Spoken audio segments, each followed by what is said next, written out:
Today, before it snows again, to stock up on winter weather supplies. Our team coverage continues with 22 News reporter David McKay, who spoke with some of those shoppers looking for the right shovel.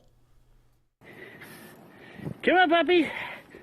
There's a first time for everything, and sometimes you just have to leap right in, like these pups did for their first big snowfall. I mean, we moved up here from Virginia about a year ago, so it's a bit new to us.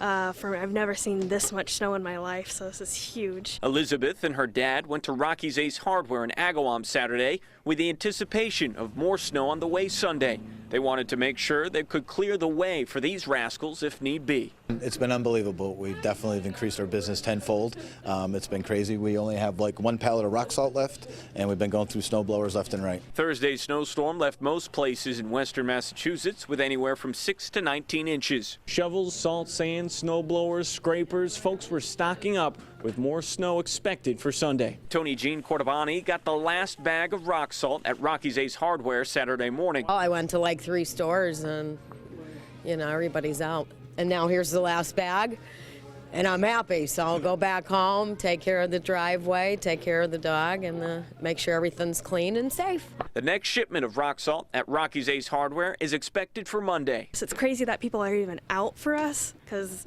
the roads are still kind of icy, and in Virginia everything would be shut down, but up here people are still going about their lives, and it's kind of cool. And so these pups will follow their owner's lead and jump right back into the snow Sunday to have some fun if need be. In Agawam,